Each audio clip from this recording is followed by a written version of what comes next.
No LEGO Ninjago villain would be complete without their very own load of lackeys, a smattering of servants, a gaggle of goons. In this video, we're going to be counting down my picks for the top 10 Ninjago minion minifigures. I'm going to judge these based on their physical designs and implications. Show canon influence will not count into it.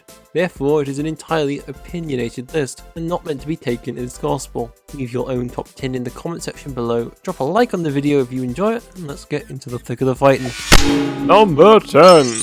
Speaking of combat, the tail end of this list features quite the spooky soldier. This is the Ghost Warrior. They all come with many different names, but are all practically identical. I picked this one over the ninja variant because they feel more pedestrian, like an actual random civilian brought back to the world of the living just as they left it. I think that adds extra points over the sort of bland, identityless ninjas only created to mirror the actual ninja. With a race hat, a mask, and a grudge against the living, this little lad is about as spooky as Ninjago gets past the Day of the Departed. And I really like the dual molded legs and translucent green head. They contrast nicely with the royal purples and dark blues. It just goes together. For a bunch of visibly undead spirits, they have remarkable fashion coordination. Number 9!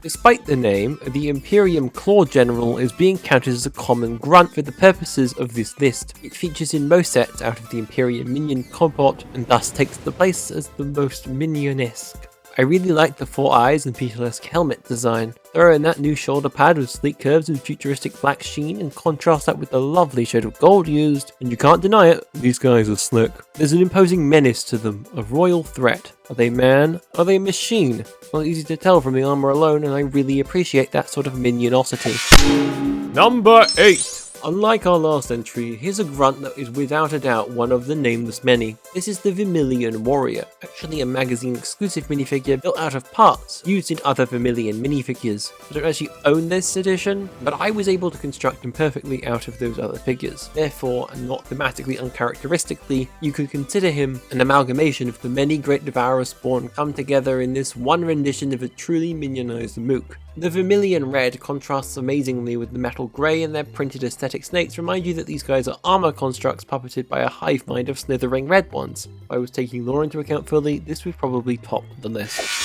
Number 7! But I'm not, and that should be evident in our number 7 pick, the Nindroid. This one specifically is the Nindroid Warrior, with that open robe, core exposed torso. I love this one, it just does everything right for what it's trying to be. A mechanical ninja robot built to mirror Zane as almost literal dark shadows, silent, methodical, and robotic. These menacing mooks advance in stealth and studiousness upon their foes without mercy, just like they're killing me with this brilliant silver, black, purple, and red colour scheme. The targeting module thing on their hood pieces is distinct and recognisable. The purple of their robes brings attention to the silver of their inner part, and the black casing ties it all together nicely. How cold, how mechanical, how ninja. Number 6! I really enjoy the royal blues on this one. The purples and the different shades of blue bring great contrast to the mould. They pop out in a crowd and look distinct despite their uniformity. It's a great design. 3 warriors in a row? Truly we stand amongst those with the crummiest charisma stats of all of them. Shouldn't you be something else? Like, why are you wearing an admittedly very well designed wolf mask that wraps around the back of what I can only presume to be a wig? And they take the faceless minion aspect up to 11. Seriously, I have no idea who these people are, what they want, or what they're going to do. Are they a cult? Halloween trick-or-treaters that got terribly lost? Or maybe they're furry. Number 5! He works, he fights, and he looks great under certain angles of lights. It's the Pyro Destroyer. I genuinely love this headpiece. While the mummy aesthetic is neat in its own right, I think the head is what really carries this one through. The way you can shine a light on them and have their eyes and the flames light up is just fantastic, adding a layer of playability and displayability to them that almost none of our other picks here can boast. The vaguely Egyptian style, mixed with the serpentine nature of this figure, combined with that great rusty red scale tone, all come together in this marvellous minion. They're just genuinely brilliant army builders, and it's a dang shame they only came in so many sets. The Pyro Whiffer has nothing on this common Cobra cannon fodder. Number 4! Stepping up in between our last pick and the top 3 is what will likely be a bit of a questionable one. The Oni villain model armor. It's literally just the Omega without the mask-esque headpiece and a crown of horns slapped on top. But those sharp white accessories and accents and the tusks on their face contrast brilliantly with the dark, imposing midnight black for the rest of the body. It's a simple but effective design, and one that I genuinely cannot bring myself to place any lower. And not just because I like Oni whenever they show up in media, this one is a pretty dang good interpretation of an Oni in LEGO form. And I like it more than the idea that each of them are meant to have their own face mask pieces. My only real complaint is that the crown of horns aren't distinct enough. I think if this guy had 2 frontal horns, or just one, coming out of the forehead, like the new tiefling hairpiece, instead of the Darth Maul's crown, he'd have looked dead on what I mentally envision a minifigure Oni would look like. I own 3 of these bad boys and even purchased a number of extra black legs to give to the smaller ones in order to have 6 in total. It is very safe to say that I'm a fan. Number 3.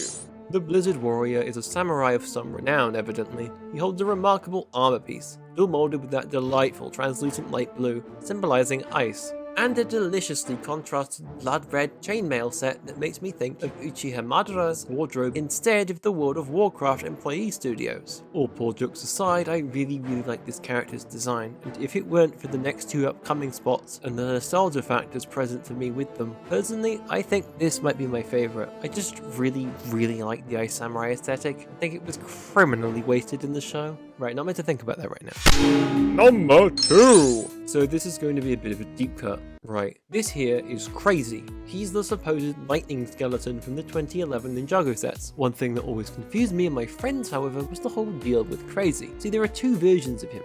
One with armor, him in a spinner, and one with a jester hat in Zane's Ice Dragon. It created this odd effect where neither was complete, and if you wanted to have a fully built Krazi, you needed both. The figure itself is interesting. The whites of his bones go nicely with the blue of his belt, and the lipstick goes well with the red of his hat. He looks full, complete here. I like it. Even in hindsight, I think this was sort of an interesting concept, because once you've gotten both and given either the hat to the armor one or vice versa, you're left with a completely bare, blue-belted skeleton. A minion that could maybe not be crazy. It's like 2 for 1, kind of. Not really. This is the lipstick. Maybe it's a fan? I really do like the combined result, however, but I'm not going to pretend that it's anything other than nostalgia giving him this spot. Number 1.